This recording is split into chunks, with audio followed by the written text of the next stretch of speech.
Veja só o que disse o ministro da Justiça e Segurança Pública, Ricardo Lewandowski, nessa quarta-feira. A polícia prende mal e o judiciário é obrigado a soltar. Não, você não ouviu errado. Em uma palestra sobre a chamada PEC da Segurança Pública, que de segurança pública não vai trazer nada definitivamente, o ex-ministro do STF e atual ministro da Justiça desse país afirmou, abro aspas, é um jargão que foi adotado pela população, que a polícia prende e o judiciário solta. Eu vou dizer o seguinte, a polícia prende mal e o judiciário é obrigado a soltar. Fecho aspas. Ele afirmou ainda, segundo a matéria, abro aspas, é claro que nós temos que aperfeiçoar isso, nenhum juiz soltará um criminoso. Ele não está lá para soltar, ele está lá para fazer justiça. A polícia tem que prender melhor. Fecho aspas. Será mesmo que um juiz não soltará um criminoso? Deixa eu trazer aqui uma notícia da semana passada. Condenado a 39 anos, líder do Comando Vermelho é colocado em liberdade pela Justiça. De forma resumida, um juiz plantonista de Cuiabá resolveu atender a um pedido da defesa do criminoso e decidiu pela sua soltura durante o carnaval. Posteriormente, um desembargador revogou a decisão, mas aí já era tarde demais, pois o criminoso não voltou à prisão. E esse, infelizmente, é apenas um exemplo de algo que faz parte da rotina do judiciário brasileiro. Olha só outro exemplo aqui, ainda mais claro. Coincidentemente, nessa mesma quarta-feira, dia 19, uma policial, mulher, esteve em um programa da Globo, o Encontro com Patrícia Poeta, e teve uma participação digna de aplausos. Na emissora que tanto protege criminosos, tratando-os como vítimas da sociedade, ela fez questão de jogar a verdade no ventilador. O maior problema que a gente tem hoje é reincidência criminal. Sim. Todos os bandidos, né, nos seus 99%, quando a gente faz a prisão, já tem passagem criminal. Aí vocês prendem e mandam soltar. Exatamente. A gente ouve esse desabafo. E fez ainda melhor. Ela trouxe um material físico para mostrar o tamanho do absurdo que o judiciário costuma praticar. Opa, fez o dever de casa. Deixa eu ver. Isso aqui é a ficha criminal de um indivíduo que atua no bairro do Ipiranga. Ele foi preso 16 vezes. Que isso? Gente, é o mesmo criminoso? Sim. Aqui é um rolo, né? E ele já está solto. A apresentadora ficou com essa cara de tacho diante dessa situação vergonhosa para a emissora e para o programa, fazendo esses comentários genéricos na tentativa de encerrar logo o assunto. Mas a verdade é que a Globo é uma dentre as emissoras e os veículos de imprensa que, quando a polícia age contra um criminoso, chamam esse criminoso apenas de jovem, de estudante, de trabalhador, em vez de chamá-lo de assassino, traficante, de ladrão ou qualquer que seja o crime que ele tenha praticado. A Globo é uma dentre as emissoras e os veículos de imprensa que dedicam horas em suas programações para criticar a violência policial quando um bandido é morto ou agredido, mas dedicam apenas alguns minutos para tratar do assunto quando policiais são assassinados por bandidos covardes.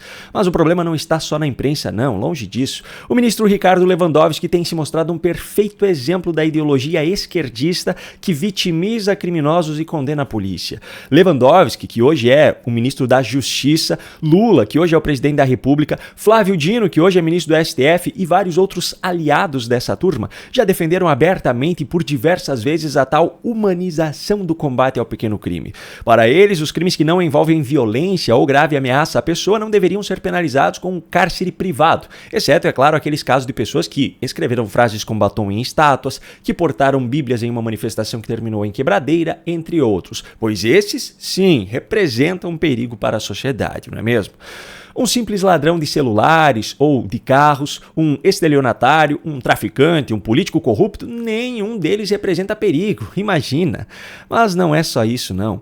Eles também defendem e já deram início a um processo de redução na superlotação dos presídios. Só que o objetivo deles não é fazer com que o número de vagas disponíveis seja compatível com o número de presos, e sim fazer com que o número de presos seja compatível com o número de vagas. Ou seja, em vez de ampliar os presídios e construir novas unidades, eles preferem colocar parte dos presos em liberdade. Pois é, parece ser intencional mesmo o deboche com o povo brasileiro, o fato de decisões como essas partirem de uma pasta chamada de Ministério da Justiça e Segurança Pública. Por falar em justiça, ou na falta dela, os deputados petistas Lindbergh Farias e Rogério Correia fizeram questão de gravar um vídeo nessa semana comemorando o fato de Eduardo Bolsonaro ter decidido ficar nos Estados Unidos. Só que essa comemoração deles foi acompanhada de uma confissão explícita de conluio com o ministro que viria a tomar a decisão de apreender o passaporte de Eduardo. Veja só. Lindbergh, nós acertamos em cheio. É óbvio que se ele voltasse para o Brasil, Alexandre Moraes, a pedido nosso, ia confiscar o passaporte dele e ele não poderia voltar aos Estados Unidos. Vem cá, como é que eles sabiam que era tão óbvio assim?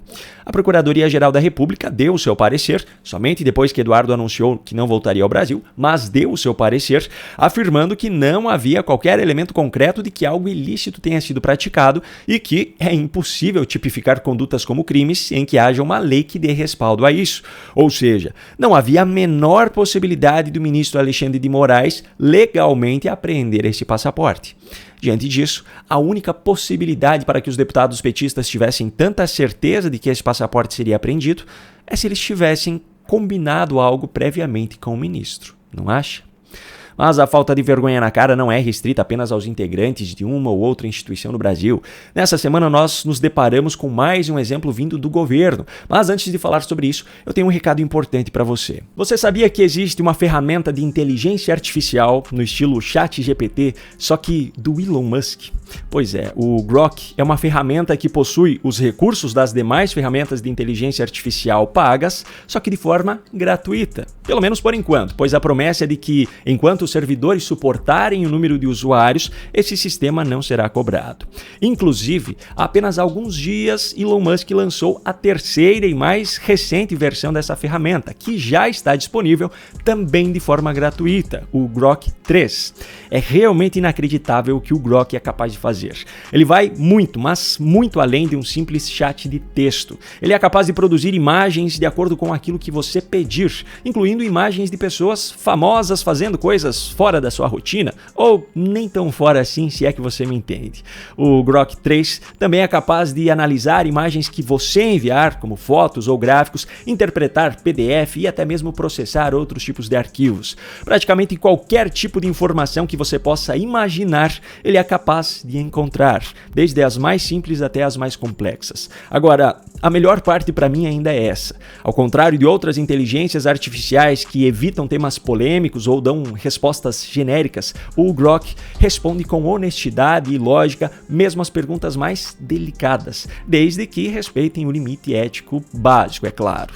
Ou seja, é uma ferramenta de inteligência artificial praticamente sem censura, algo que já era de se esperar levando-se em conta o histórico do seu proprietário, não é mesmo? A boa notícia é que é muito fácil de aprender a utilizar os recursos do Grok 3, desde os mais simples até os mais avançados. E para ajudar nesse sentido, eu preparei para você um e-book em formato de um tutorial super detalhado. Aliás, me desculpe, quem preparou foi a própria inteligência artificial e em questão de minutos. Eu apenas precisei organizar o texto dentro de um layout e gerar o PDF. Você terá acesso a esse material por apenas R$ 29,90, que pode ser feito por Pix, boleto ou parcelado no cartão de crédito. Para isso, basta clicar no link que eu deixei aqui na descrição ou apontar a câmera do seu celular para o QR Code que está aparecendo aqui ao lado. Se eu fosse você, eu faria isso agora mesmo, para aproveitar enquanto essa ferramenta ainda é 100% gratuita. Se bem que depois que você descobrir tudo aquilo que ela é capaz de fazer por você, eu tenho certeza que até mesmo um plano pago parecerá de graça. Agora sim, como eu falei anteriormente, nessa semana nos deparamos com mais um exemplo de falta de vergonha na cara vinda do governo, ou melhor, de alguém que não faz parte do governo, pelo menos não quando há alguma cobrança de transparência em relação aos seus gastos de dinheiro público. A primeira-dama, Janja, que segundo o próprio governo não ocupa cargo público e não exerce função pública, decidiu viajar ao Japão uma semana antes do marido, presidente Lula, que cumprirá a agenda oficial no país. Só que essa viagem, com agenda e gastos sigilosos, ainda terá um plus. A primeira-dama simplesmente decidiu emendar a sua viagem ao Japão uma passada por Paris, na França. Essa informação é da redação do Diário do Poder. Segundo o governo, Janja viajou antecipadamente ao Japão para preparar a visita de Lula, o que é absolutamente mentiroso, tendo em vista que há uma equipe de profissionais de logística, comunicações e segurança que já realiza esse trabalho. Também, segundo o governo, a escala de Janja na famosa capital francesa será por conta da participação dela em uma cúpula para nutrição e crescimento, que acontecerá nos dias 27 e 28 de março. Pois é, ao que tudo indica, daqui para frente, os jovens brasileiros, em vez de sonharem em se tornar empresários bem-sucedidos, médicos, advogados, começarão a sonhar em ser alguém que simplesmente não ocupa cargo público e não exerce função pública.